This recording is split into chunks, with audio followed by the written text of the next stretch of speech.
sun rays, and on we'll go, through the wastelands, through the highways, and on we'll go.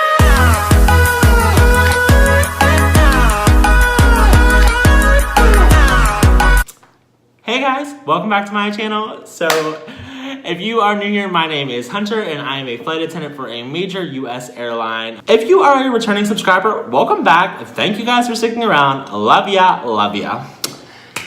So today I'm going to be talking to you guys a little bit about flight attendant terminology. I know if you've watched some of my videos, I may have said some words or some phrases that you don't understand, and I want to clear all those up for you today. I want to tell you exactly what I'm saying. So we're just going to dive right into today's video. I don't want to have a long intro. I just want to get right into it for you guys. I know you guys don't want to watch this intro, so let's get into it.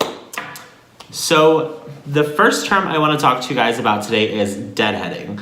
Deadheading, or a deadhead, is when the airline is moving you from one destination to another and you're still getting paid, but you're not working. So for example, if I deadhead from Orlando to Dallas, I'm gonna sit as a passenger on the plane and I'm not gonna help the working crew unless there's like some sort of emergency or something.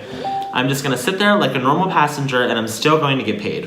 When I first became a flight attendant, I really didn't like to deadhead. I thought, oh, I'd rather just work. I feel like the time goes by faster. However, things have changed and I love deadheading now. It's a great time to relax, catch up on sleep. We are allowed to sleep. We just have to take off our name tags, our wings, and I think any other we have to just cover up basically. So the second term I want to talk to you guys about is reserve. So right now I am a reserve flight attendant. So I'm used on an on-call basis or like an as-needed basis. So my reserve period, there's 3 different ones. I am on reserve from 12 a.m. midnight to 10 a.m. So for 10 hours, I'm on call. And usually what I do is I just turn my volume all the way up. I have a very loud ringer for crew scheduling and I just go to bed. And if they call me, it wakes me up and they tell me you have to be at the airport at this time or this time. So basically you fly when they need you to fly. If somebody calls out sick or if something gets canceled or a crew gets stuck somewhere, basically you fill in for them. The third term that goes along with the last one is ready reserve. So I feel like I've definitely talked to you guys about ready reserve before. I know I've made a video on it as well. I don't really like ready reserve. It's just, for me it's super early. I have to get up at 3 a.m. usually for it and it's just like a long day. But ready reserve is when you sit at the airport for I think 5 hours for my airline and basically you just wait to be called. So usually when I sit ready reserve, I bring my computer or I listen to music and I basically kill the time for 5 hours. I've never been called for a trip while sitting ready reserve. I know people who have been, but so far for me, every time I've gone to the airport for ready reserve, I haven't had a trip. So the next term I want to talk to you guys about is the opposite of reserve. It is called a line holder. So if you are a line holder, you know your schedule for the entire month. So you're gonna see on this day you have this trip, on this day you have this trip, and you will know your schedule for the entire month. When you're a line holder, you have a lot more flexibility with your schedule.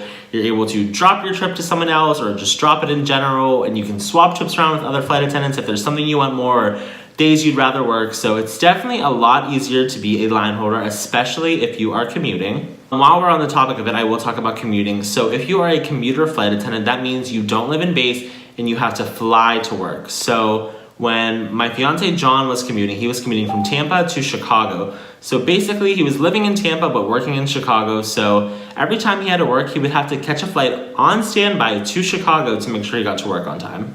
The next term I'm gonna talk to you guys about is a red eye. So a lot of people don't like them, but I don't really mind them. I definitely rather work a red eye as opposed to an early morning showtime. I just think they're so much easier. It's so much easier for me to stay up late than get up early. But a red eye is basically an overnight flight. So for example, a red eye that I just worked recently was Las Vegas to Detroit.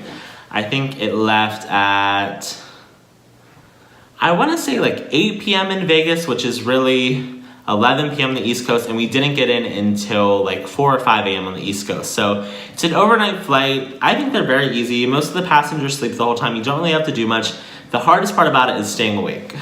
Going along with the theme of red eyes, we also have a Redeye Plus One. So a Redeye Plus One is when you work the overnight flight, then you also have one more flight after it. So I'm trying to think of a Redeye Plus One we have.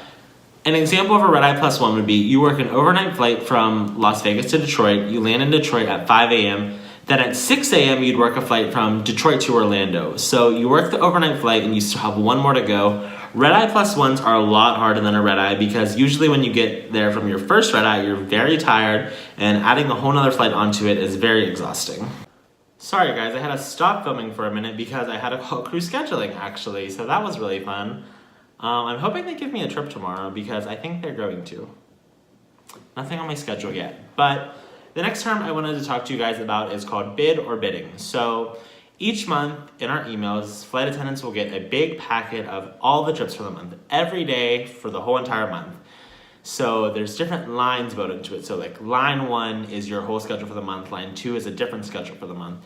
So you go through all the lines, you look through what you want, what you don't want, and you basically put them in order of which ones you want. So since I'm on reserve, I still bid for a line to be a line holder just in case one opens up for me, but I also still bid for reserve lines too because most likely I'm going to get a reserve line. So once you submit the bids, in order of seniority, they'll be sent out. So the most senior person in my base will get their first choice, obviously, and then basically everyone under them gets what's left over. So bids go in order of seniority. Bids are very big in the airline industry, so the next term I want to talk to you guys about is called a pairing. So I love how I did like the little thing like for my pairing. So every trip that I go on, I print out a little sheet. It's like this big and it has my whole pairing on it. So a pairing is just another word for a trip. So when I print out my pairing, it'll show me day 1, day 2, day 3, and day 4. If it's a 4-day trip, if it's a 2-day trip, it'll just show me day 1 and day 2. So a pairing is just another word for a trip. The next term I want to talk to you guys about is an unaccompanied minor. So an unaccompanied minor, I'm sure a lot of you guys probably know this term, is a child who flies without a parent or a guardian. Basically, the parent will drop them off at the airport, bring them all the way to the gate, and send them onto the plane. While the child is on the plane, the flight attendant is responsible for them and their safety. We give a special briefing to every unaccompanied minor so they know all about the safety features on our aircraft and what to do in an emergency. And then when we get to our destination, we meet the other parent who's picking them up or the other guardian who picks them up. We have them sign a paper and we are releasing them to that other guardian. And of course we check their ID. Of course we do everything we need to do to make sure it's like who's supposed to be picking the child up. We're not just giving it to a stranger. I love how I said it, like the child is it. Like, the next term I want to talk to you guys about is called non-revving or a non-rev. So non-revving, you are a non-revenue passenger. It means you did not pay for a ticket. Most flight attendants you see flying, probably 9 out of 10 flight attendants you see flying are either deadheading or non-revving. So non-revving is you just go on the website, you use your employee login to sign in, and you book your flight, and you are on standby. So non-revving, you don't have to pay for anything. It is completely free. You just fly standby. So you are a non-revenue passenger. The airline is making no money from you being on the plane. Unless, of course, you buy something, like a snack or a drink. And that brings us into our next definition, jump seat. So a jump seat is the flight attendant seat. I'm sure you guys have seen them. If you've ever flown, you've seen the flight attendant sit on the seat. It kind of looks like this, and it folds down like that, and you just sit right there. And people who don't like sitting in the jump seat, they say they're uncomfy. They don't really bother me. I think they're comfier than the airplane seat, to be honest. I'd much rather sit on the jump seat than sit in like an economy seat. But yeah, so when you are non-revving too, if there's an open jump seat, some of our aircrafts do have an extra jump seat that is not used by any flight attendants. You can sit in the jump seat if the flight is completely full. The next term I want to talk to you guys about is a senior mama or a senior papa. So I'm based in Detroit and we have a lot of senior mamas and a lot of senior papas here. So a senior mama is basically someone who's been here for a very long time, like I would say over 10 years, they're a senior mama. Some senior mamas can be a little bit mean or grumpy, but a lot of the senior mamas are really nice. They're very helpful. They have great stories. If you want to get the best stories about like the flight attendant life or like anything aviation related, talk to a senior mama because they have seen it all. And that leads us into a turn. So a turn, let me tell you guys, I love to work turns. If you get a turn line, like a whole month where you just only work turns, that means you are pretty senior or somehow you lucked out into it. But I would love to have that line because I'm such a homebody. I love to be home. So turns would be great for me. A turn is basically you just work from your base to another city and come right back. So an example of a turn for me would be Detroit to Orlando, back to Detroit, and then I'm done for the day. I get to go home, sleep in my own bed. In Detroit, we used to have a lot of turns, but we don't really have any anymore. We used to have a LaGuardia turn, a Los Angeles turn. I don't know if we had a Seattle turn, maybe. And I know we had an Oakland red-eye turn. So a red-eye turn is where you work one leg and then you work the red-eye back. So I've done the Oakland red-eye turn one time. You work one flight to Oakland and then work all the way back overnight. So it is a very long night and it's not too fun, but like I said, I would much rather work a red-eye or a red-eye turn than an early show time. And the last term I'm going to talk to you guys about in this video is a sit. So in my last video, if you watched it, I had a 2-hour sit in Orlando. A sit is basically you just wait for your next flight. That's the best way I could describe it to you. So in my case, we landed in Orlando, we'll say at 12 noon, and our next flight wasn't until 2:30. So from 12 to 2:30, we don't really have anything to do. We had to get off the plane because we were switching planes. So basically, you just sit there. You don't have to do anything. You can just relax, go get some food, watch a movie on your computer, your phone. But yeah, so that's a sit. I mean, I don't really care for sits. They're not my favorite. I think they make me a lot more tired, especially if it's an early morning. But that was just some quick flight attendant terminology I wanted to share with you guys. I hope you guys liked this video. I hope you found it interesting and informative. I was just really I wanted to post a video today. I'm like, what could I talk about? I really wanted to sit down with you guys and talk. So I'm like, okay, flight attendant terminology might be good. Maybe they'll be interested. I'm like, we'll see what happens. But no. If you guys enjoyed this video, don't forget to give it a like down below and don't forget to subscribe.